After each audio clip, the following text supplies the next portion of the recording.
Thirdly, I helped in a small way to destroy a monster. I use the term monster both because it is precisely accurate in describing the man I'm referring to. Dwight York, a.k.a. Dr. Malachi Z. York, a.k.a. Imam Isa, a.k.a. Baba, a.k.a. Chief Black Eagle of the Lost Tribe of the Yamasee Indians, a.k.a. the man from Planet Risk. And because he used that term with reference to himself, though he used it to deny what he really was. The occasion for that confrontation was September of 1998. I journeyed to Tama-Re, a 400-acre hunting preserve in Putnam County that York had transformed into his Kitschy cult headquarters. A few years earlier, York had commissioned a Mardi Gras float builder to design plywood pyramids and stucco sphinxes and sundry statues of deities of ancient Egypt. York had his slaves, and I use that term because it is also highly accurate, erect these bizarre structures along the Shady Dale Road frontage of his property.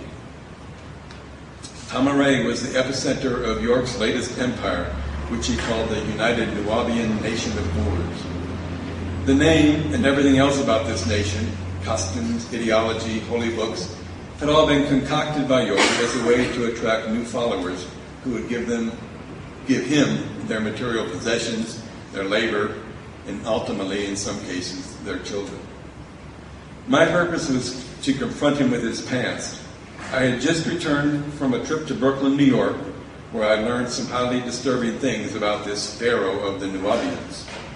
According to an intelligence report compiled by a domestic terrorism unit of the FBI, York had previously used religious trappings to hide his conduct of a wide range of criminal enterprises.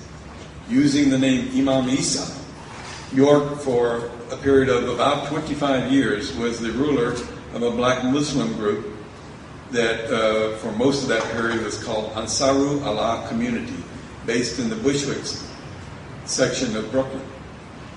Because of the hostility between New York police and other black Muslim groups of that time, I'm talking about the 70s and 80s, local authorities had granted York what amounted to a criminal carte blanche. On the outside, the group appeared devout.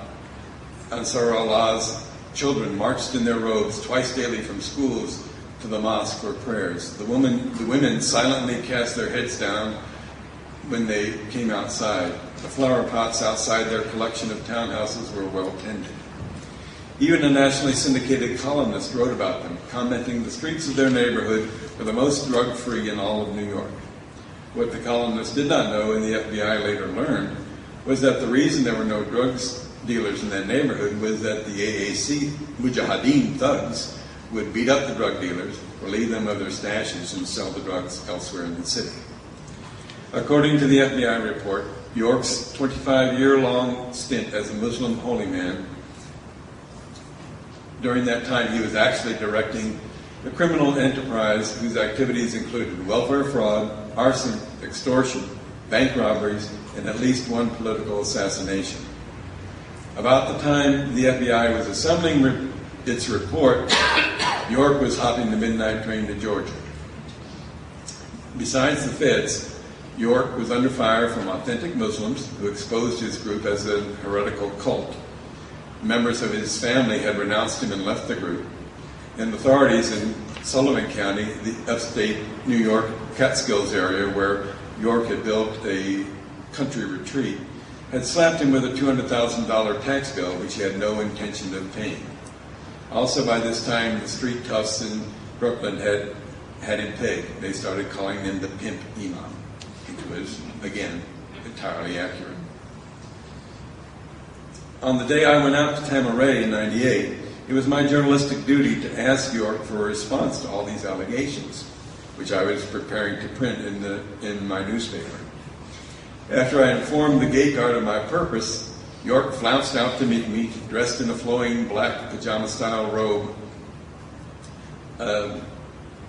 amidst a phalanx of security guards. One of them held a parasol to shield York from the sun. As I recall, York was cordial, even thanking me for coming out personally to seek comment from him. His response was to deny everything, and I'll never forget the way he phrased his denial. "They're making me out to be a monster," he said. "I'm not a monster." Right away, Richard Nixon's line, "I'm not a crook," left in my mind. In reality, though, Nixon was a Bush League liar compared to Dwight York. For about 35 years, York essentially built a kingdom upon his lies. He conned politicians, local police, federal law enforcement officials, academics, nationally known civil rights activists, and yes, even journalists. He pulled off his cons both in the nation's largest city and in the heart of the Deep South. Among his dupes were a mayor of New York and a governor of Georgia. For all those years, no one seriously challenged him because no one wanted even to be perceived as intolerant of his religion or his race. He used the freedom he gained to ruin many, many lives in pursuit of the only gods he ever worshipped, sex and money. York is believed to have fathered 200 or more children and abandoned essentially all of them. He was convicted of molesting dozens of the children of his most loyal followers. 14 of his victims testified at his trial held in 2004 in Brunswick, Georgia. They testified that York raped them repeatedly, in some cases, in some stretches, almost day and night, for periods that extended for years in some cases. He began assaulting a few of his victims when they were 4 or 5 years old.